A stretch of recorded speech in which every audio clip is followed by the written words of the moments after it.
Well, I think Avengers Age of Ultron is a movie that most people look back on a little bit more kindly these days. At the time of its release, it was extremely polarizing. Many folks still aren't fully on board with the movie, and one of the largest points of contention about the film are the farm scenes. This video isn't going to be just about Age of Ultron's farm scenes, however, but about a variety of farm scenes in a variety of films, with Age of Ultron's heartland moments sort of at the heart of this video. One of the most common complaints I've heard about the second Avengers film was that the farm scenes are boring. It's strange that people say this, because in all actuality, people who think this are wrong and clearly don't know anything, because the farm scenes in Age of Ultron are not only among the best in that film, but in the entire MCU. Bold statement, I know. The very fact that we didn't have to argue for them blows me away. Almost every character gets a great piece of work done here. The wood-splitting scene between Cap and Tony is always pointed to as being an awkward piece of setup for Civil War, but I don't think that's the case at all. The conflict they build and discuss in the scene is the same conflict they've been having the whole film, and the previous film as well. Cap's feelings that Tony is constantly overstepping boundaries through arrogance at the expense of the rest of the team. It's kind of the whole point of this movie. Bruce and Natasha have a wonderful scene together where they discuss what they may or may not be able to have in the future. I know a lot of people don't buy the scene because they don't buy the romance, but for me, I'm sold on the romance because I'm sold on the scene. And honestly, I'm kind of sad this relationship didn't get more play in later films. Hawkeye, of course, gets the most work done to him from all this because it's his farm, but Hawkeye having the farm also impacts all the other Avengers as well. As mentioned when I talked about the Bruce and Natasha scene, the farm makes them both wonder what life could be like after the Avengers, and if they could ever find their own proverbial farm. Hawkeye's farm in this film serves as a symbolic endgame for each of the characters in their own way. For Bruce and Natasha's life together, Steve's quiet life with Peggy, and Tony's own quiet life with Pepper and Morgan. Well, it's time for me to tap out. Maybe I should take a page out of Barton's book. Build Pepper a farm, hope nobody blows it up. The simple life. You get there one day. I don't know. Family, stability. Guy who wanted all that went in the ice 75 years ago. I think someone else came out. But you already knew all of that. Like I said, I'm not here to defend the farm scenes in Age of Ultron. I'm here to defend the farm scenes in everything. Over the past few years of defending Age of Ultron's farm scenes, I've discovered that the same type of scene exists in quite a few movies, actually. My next example/examination of a farm scene is not from a particularly good movie, but it will lead us to a good movie. So just bear with me here, please. Travis.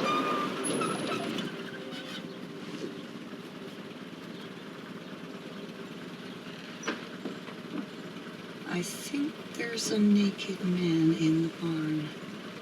Yep. So, X-Men Origins Wolverine is not like a masterpiece or anything. I will say that I think it's a little underrated and overhated on. But as always, as I like to say, different video. But among the good things swimming around in the mixed bag that this movie is, the farm scenes are among the best. Logan gets to spend some time with old folks and reflect on the quiet life that was taken from him by Victor. This is also where he gets his jacket he wears in later films, whatever. But he's given a chance to settle down and reflect on his own violent nature, which, under all the madness, is what this movie is actually trying to be about. Logan not being the animal.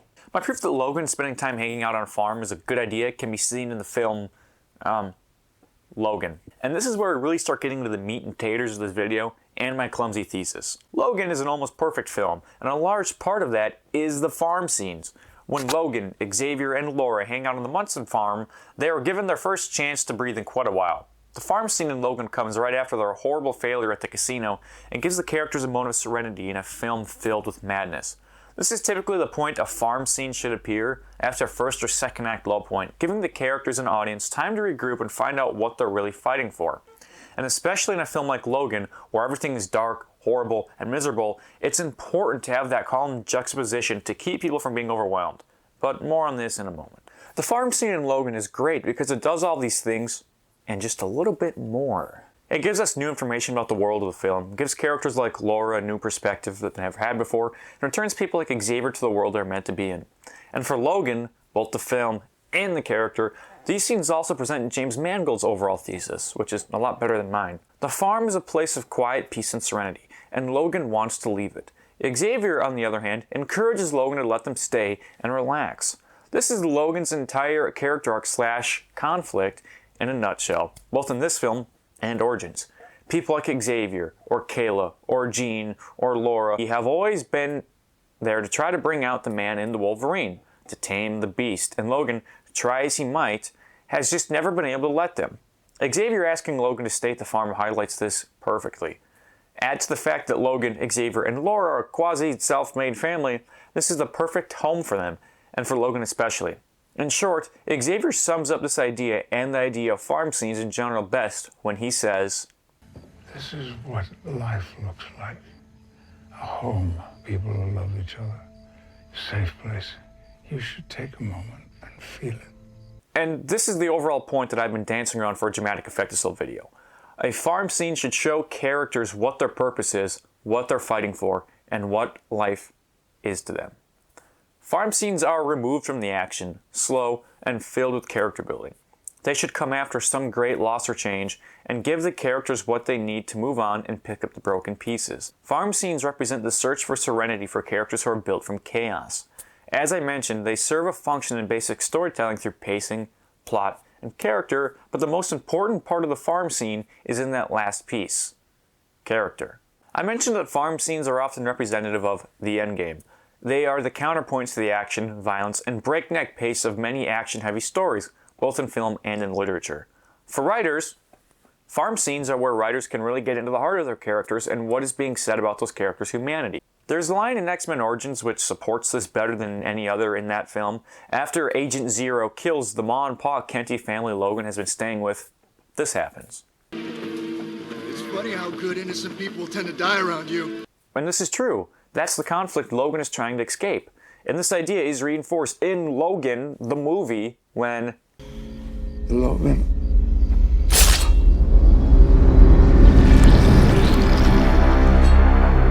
the farm and lifestyle presented in Logan does not fare well, and the destruction of the farm in writing deserves another video of its own. But the literal physical removal from the action presented by a good farm scene is a key part of the farm scene as an idea and concept. The removal from violent, busy, urban life to a quiet, slow, rural setting is almost always what people and characters need to find themselves, and that says a lot. Humanity grows in the countryside, and since I already mentioned them, no characters embody this better than Ma and Pa Kent living out their lives on a farm in Smallville. Chores, Clark. Work keeps a man honest. Gotta protect the things you worked hard to build. The fact that one of the greatest heroes in all of fiction comes from what is effectively just one long farm scene is no coincidence. Whether you think it's actually true or not, the depiction of a country lifestyle and farming as great places to foster humanity, kindness, and heroism is pervasive throughout all genres of writing. Country life is often portrayed as the idyllic form of living, and this idea is perfectly embodied in the farm scene. At this point, I'm talking about the farm scene as a writing concept and not any specific example of it. And a farm scene doesn't even necessarily have to be set on a farm. It just has to be somewhere far removed from the rest of the action and villains so the characters have a place to pillow talk, if that makes sense. Terminator 2 Judgment Day never once turns its cameras towards a farm, yet it still has a farm scene. That's right, good. Now do me. Give me 5. Watching John with the machine, it was suddenly so clear. When Sarah, John, and the Terminator go to the border and hang out with Sarah's pal Enrique and his family, this is a farm scene. John bonds with the Terminator, Sarah's goals change, and the three main characters come to new realizations about themselves, each other, and the world around them. T2's farm scene is what ultimately puts all three characters on the same page about life and why it's important to preserve it. Sarah is driven to kill Miles Dyson from her time in the farm scene, but can't bring herself to do it because seeing this real man with a real family reminds her of the life and family she never had, but witnessed while staying with Enrique. The farm scene in T2, maybe even more so than Age of Ultron, Logan, X-Men Origins, or Teenage Mutant Ninja Turtles, is the ultimate reflection of humanity and serenity the characters are searching for. This is the life John and Sarah are fighting to preserve from destruction at the hands of cold metal machines, which brings me to my next example. I know a lot of people hate Season 2 of The Walking Dead, and to those people, first, sorry for the rest of this video, and second, you're wrong. Season 2 of The Walking Dead is just one big old farm scene, and for that reason, this is my favorite season of the show. So much of the show is just Rick and the gang getting to a place they think is safe, then getting run out, then someone having a zombie appear out of nowhere to eat them, and running, and a whole lot of Carl! Season 2 is definitely a slow burn set almost entirely on, you guessed it, a farm, and for a show like this is one of the best choices it could have made. One of the reasons I was always drawn to The Walking Dead in the first place is because so much of it is already set in rural locations. Most zombie films are set in crowded cities because this is an easier environment to have lots of action in. There are exceptions, of course, like Night of the Living Dead, and it's these exceptions which I think often make the best use of the zombie idea. Zombies are meant to be a dark reflection of humans themselves and what becomes of them once they are purged of all their humanity. And since I mentioned the farm scene is almost always an examination of humanity and what makes characters human, it only makes sense that the idea of zombies and farms should be married to each other. Night of the Living Dead does this perfectly, and so does, I think, Season 2 of The Walking Dead. The Walking Dead is a show which, mainly in earlier seasons, really concerns itself with what makes us human, which is the theme almost all good writing must deal with in some way. And I've not yet seen a better example of this theme in motion than at Herschel's farm in Season 2.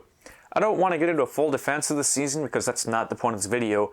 I just want to examine it through the lens of what I think makes great farm scenes. The way Herschel's farm is introduced tells the viewer almost everything they need to know about it.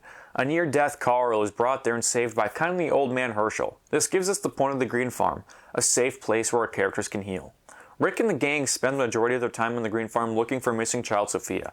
Characters like Shane constantly try to make the point that Sophia is probably dead and that they are wasting time looking for her. Rick, on the other hand, is a champion for Sophia and refuses to move on until she's found. You'd be hard-pressed to find a better example of humanity than survivors searching for a missing child in a zombie-ridden post-apocalyptic wasteland, but somehow the show manages to do it. While the farm represents the search for Sophia, it is also the place Lori wants to have her child, and the place where Herschel is keeping walkers because he believes they are still human. That last part is a trope that gets old in the show later on, but in this season the idea of someone keeping around walkers in hope of waiting for a cure was still fresh and interesting. I found the entire conflict between Herschel and Shane involving the barn full of walkers fascinating, and the revelation that Sophia was there the whole time blew my eggnog. This is a point in both the season and show where the characters are forced to reevaluate what is truly human, and the people they want to be as a result. This conflict is mostly represented in the Shane and Rick relationship, but another great example of it is seen in how they treat the prisoner Randall. Again, though most of this conflict is handled by Rick and Shane. Which brings me back to something I mentioned about Logan, which is the destruction of the farm. The death of Dale is, I think, one of the best on the show. Dale was always the voice of reason and humanity, and his death marks, if not the end of that on the show, then certainly the question of when it's applicable. The fall of the farm comes shortly after, and when one looks at Herschel's farm as the archetypal farm of the farm scene, the overrunning of it at the hands of zombies, humans without humanity, is a perfectly executed relationship. This relationship is made all the more rich when you look at the humans as the Walking Dead, and one can even make the case that by the time the farm is overrun by genuine walkers, it has already been overrun by humans without humanity. The death of the farm should always serve as a signal of a turning point in the story. It represents the death of humanity, peace, and serenity for the characters, usually until the story's final resolution where the characters are finally free to move on and establish their own new lives. In short, they should remember. This is what life looks like. Xavier's line really wrote this whole video for me. When writing a farm scene, you are showing your audience and characters your depiction of the ideal life for your characters, and giving them and the audience a glimpse of not only what they're fighting for, but also what the character should have earned by the end. So when Xavier says, "This is what life looks like," his words were heard by countless others who had the nerve to listen. Well, it's time for me to tap out. Maybe I should take a page out of Barton's book. Build pepper a farm, hope nobody blows it up.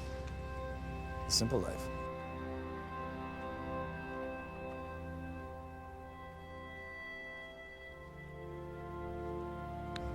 You get there one day. Well, after I put the stones back, I thought maybe I'll try some of that life Tony was telling me to get.